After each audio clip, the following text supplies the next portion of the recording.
Yes, good evening. Welcome back to the channel. Hope each and every single one of you are doing well.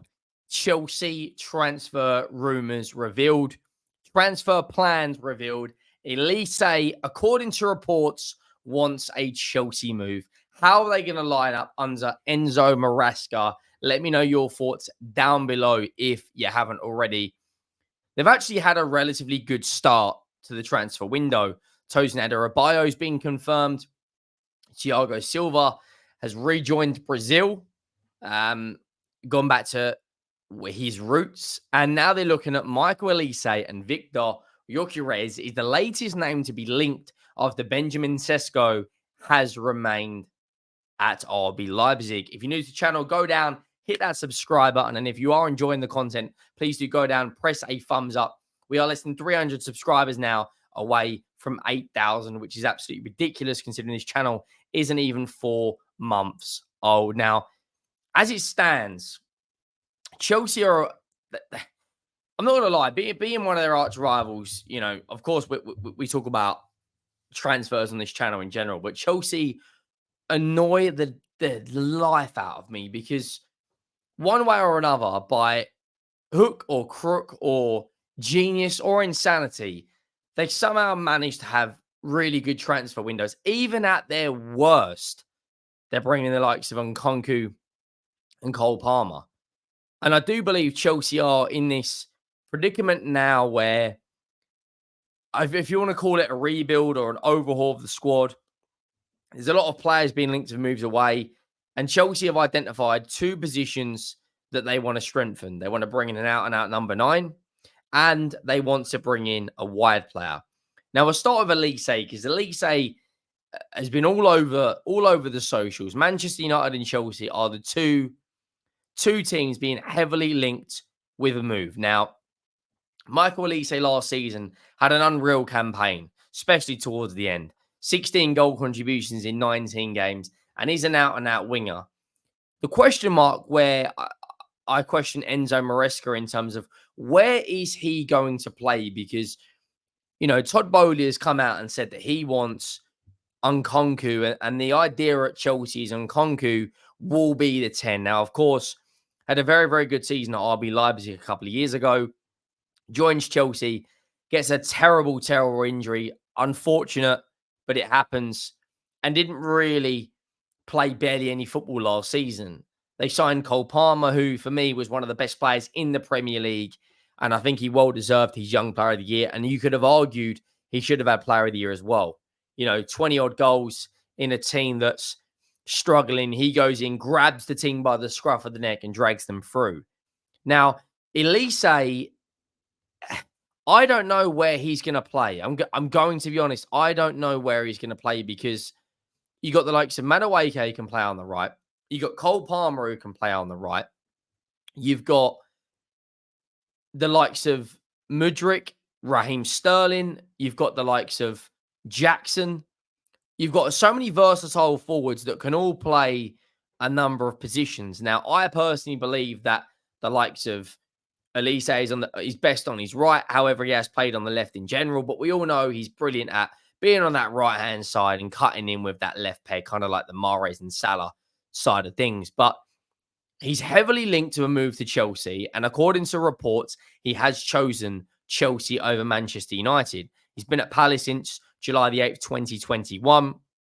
His contract expires June 30th, 2027. Now, the difficulty in this deal for me is Crystal Palace are in a very, I don't want to say difficult situation, but they're in a situation where it's not easy by any stretch of the imagination. You've got Gahey with 2 years left on his contract. Eze is heavily being linked to a move to Spurs. Mitchell apparently could be moving. Wharton is now being linked to the likes of Manchester City. I don't see a world in which Crystal Palace sell eight or 5, 6, 7 players. How many have been linked? I don't see a world in which Eze and Elise both leave Crystal Palace. As it stands, I think one will.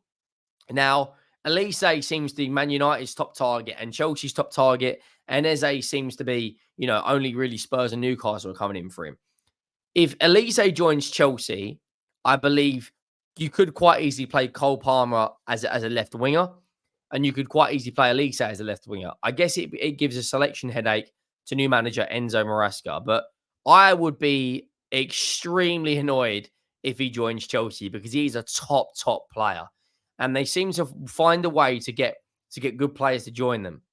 He's got 82 appearances in the Premier League, 36 goal contributions. Last season, had an unbelievable campaign, 10 goals, 6 assists in 19 appearances. Now, of course, Chelsea are going to be in the Conference League. Rotation is going to be key. I do expect Chelsea to go and win that as well, looking at how strong their team's going to be. Now, the other area they want to strengthen is that number 9 role. Now, Benjamin Sesko was heavily linked to a move to Chelsea. There was reports that they're going to call it Mykhailo Mudryk 2.0, and Chelsea are going to hijack the Benjamin Sesko deal.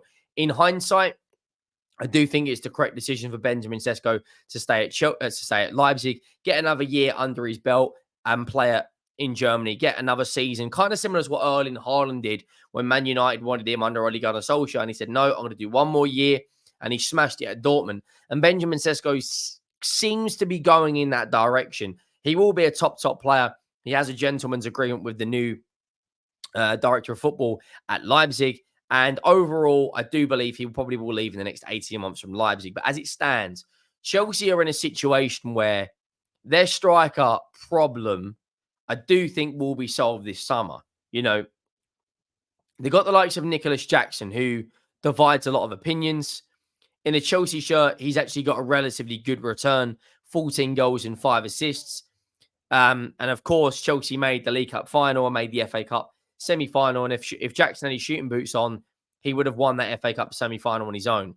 But is he clinical enough? Is he going to be the striker to lead that number 9 role and lead Chelsea back to the promised land? And notoriously, since the early 2000s, in my opinion, Chelsea have only really had 2 strikers that have hit the ground running and performed, and that is Diego Costa and Didier Drogba. Now, when you look back at, the likes of Fernando Torres, yes, he won that Champions League, but he wasn't prolific. Falcao, Higuain, the names got on and on and on. Samuel Eto'o, Morata.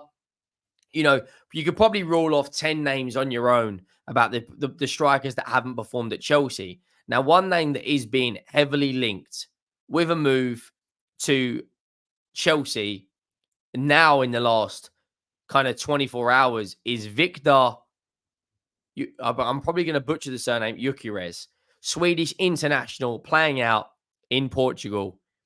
33 games in Liga NOS, 29 goals and 10 assists. The numbers he has in a Sporting shirt are absolutely criminal. Now, on the eye test, Liga NOS is not the best and most credible league in terms of output. You can have players that can come over to England and perform, the likes of Bernardo Silva, the likes of Ruben Diaz and Bruno Fernandes, but you can also get players that don't perform, the likes of Jedson Fernandez and Vinicius, who joined Tottenham and Fulham. Overall, though, the numbers this guy is putting up is absolutely ridiculous. 50 games last season for Sporting, 43 goals and 15 assists, 58 goal contributions in 50 games, including 38 goal contributions in 33 in the league, 7 goal contributions in 9 in the Europa League, and 10 in 6 in the Taça de Portugal, with 3 goals in the Allianz Cup. He is an absolute goal machine. Now, according to transfermarket.co.uk, he is valued at 65 million euros. Now, the Spanish clubs notoriously are very, very, very good. Not Spanish, Portuguese, are very, very, very good at selling players. The likes of João Felix left Benfica to join Atletico Madrid for 100-odd million. The likes of Bernardo Silva when he joined Monaco, the likes of Bruno Fernandes, Ruben Diaz, Edison, Diego Luiz. So many players have left Portugal for huge price tags. Is Viktor Gyökeres, apologies if I butchered his name, is he going to be the next 9 at Chelsea that does not succeed? Or is he going to succeed? When you look at his stats, they're absolutely ridiculous. He is you know, unbelievable in front of goal. There is no question about it. In terms of the actual stats, he's in the top 4% for non-penalty goals of all the players in Europe based on 2,900 minutes.